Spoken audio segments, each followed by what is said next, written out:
श्रीनगर कारगिल राष्ट्रीय राजमार्ग पर जेड-मोड टनल के उद्घाटन का प्रधानमंत्री नरेंद्र मोदी भी बेसब्री से इंतजार कर रहे हैं।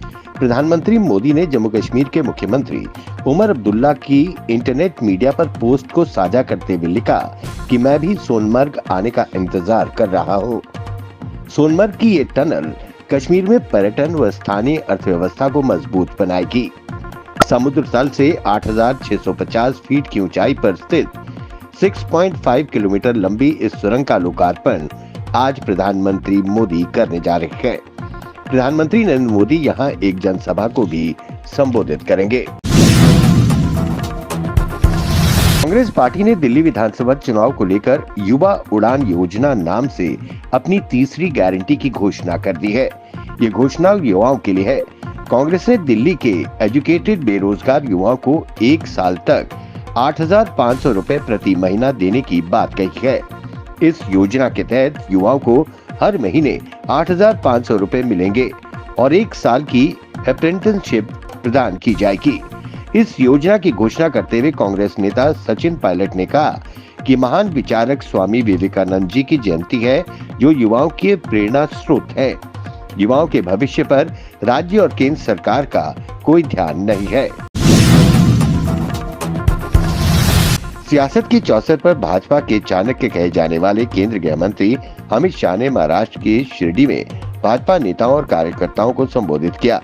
उन्होंने वरिष्ठ राजनेता शरद पवार और पूर्व मुख्यमंत्री यूबीटी उद्धव ठाकरे को भी आड़े हाथों लिया। अमित शाह ने कहा कि असली एनसीपी और शिवसेना ने भाजपा के साथ मिलकर महाराष्ट्र विधानसभा चुनाव 2024 में जीत हासिल की। उन्होंने कहा कि राज्य की जनता ने पवार और उद्धव की राजनीति को सिरे से खारिज कर दिया है। जम्मू कश्मीर के मुख्यमंत्री उमर अब्दुल्ला ने दिल्ली से श्रीनगर के लिए सीधी रेल सेवा की बजाय कटरा में ट्रेन की अदला बदली की विभिन्न संगठनों द्वारा की जा रही आलोचना का जवाब दिया है। उन्होंने कहा कि हमारी प्राथमिकता यात्रियों की सुरक्षा है। अगर इससे लोगों की सुरक्षा सुनिश्चित होती है तो कटरा रेलवे स्टेशन पर ट्रेनों की अदला बदली पर लोगों को आपत्ति नहीं होनी चाहिए। अगर सुरक्षा संबंधी चिंताएं हैं तो मुझे नहीं लगता कि कोई आपत्ति होनी चाहिए। आखिरकार जो कोई भी ट्रेन से यात्रा करता है वो अपनी सुरक्षा चाहता है और हम भी यही चाहते हैं। बीते 29 दिसंबर 2024 को कटरा में शालीमार पार्क में संघर्ष समिति द्वारा जारी प्रदर्शन के दौरान नेशनल कॉन्फ्रेंस के नेता तारिक भट्ट द्वारा विशेष समुदाय पर आपत्तिजनक टिप्पणी करने पर आखिरकार पुलिस ने उन्हें गिरफ्तार कर लिया। बता दें कि बीते 29 दिसंबर को कटरा के शालीमार पार्क में रोपवे परियोजना के खिलाफ संघर्ष समिति द्वारा जारी धरना प्रदर्शन के दौरान नेशनल कॉन्फ्रेंस नेता तारिक भट्ट ने विशेष समुदाय के खिलाफ कड़वे शब्द बोलते हुए कहा था कि सबसे आगे रहने वाले लोगों को भगवा चोला उतारकर हरी टोपी पहनने के साथ ही सफेद पजामा पहनना चाहिए और कलमा पढ़ना चाहिए। इस बार दिल्ली विधानसभा को लेकर भाजपा बहुत गंभीर है। उसे लगता है कि यदि उसने सभी पासे सही से फेंके तो इस बार दिल्ली में भाजपा की सरकार बन सकती है। यही कारण है कि भाजपा का केंद्रीय नेतृत्व दिल्ली को लेकर बहुत गंभीर हो गया है और उसने दिल्ली चुनाव को सीधे अपने हाथों में ले लिया है। लेकिन इस बीच भाजपा के बागी नेता उसके लिए बड़ी चुनौती बन सकते हैं। यदि पार्टी के प्रभावशाली नेताओं को टिकट नहीं मिला तो वो बगावत करके चुनाव मैदान में उतर सकते हैं और यदि ऐसा होता है तो भाजपा के सपने पर फिर पानी फिर सकता है।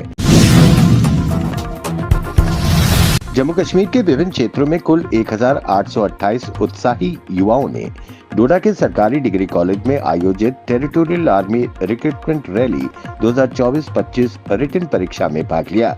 यह आयोजन एक बड़ी सफलता थी जिसमें भारतीय सेना और डोडा प्रशासन ने एक सुचारू और पारदर्शिता प्रक्रिया सुनिश्चित की। उम्मीदवारों जिसमें से कई पहली बार भाग ले रहे थे, उन्होंने उल्लेखनीय डिसिप्लिन, फोकस और प्रेरणा का प्रदर्शन किया।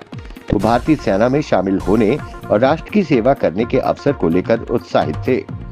भर्ती रैली में जम्मू कश्मीर भर से प्रतिभाशाली और मोटिवेटेड युवाओं को आकर्षित करके भारतीय सेना के लिए पात्र होने के लिए उम्मीदवारों को किसी भी विषय में ग्रेजुएशन होने के साथ ही 18 से 42 वर्ष के बीच का भारतीय नागरिक होना चाहिए। सिलेक्शन प्रोसेस में एक रिटन एग्जाम, उसके बाद इंटरव्यू और मेडिकल एग्जामिनेशन शामिल है।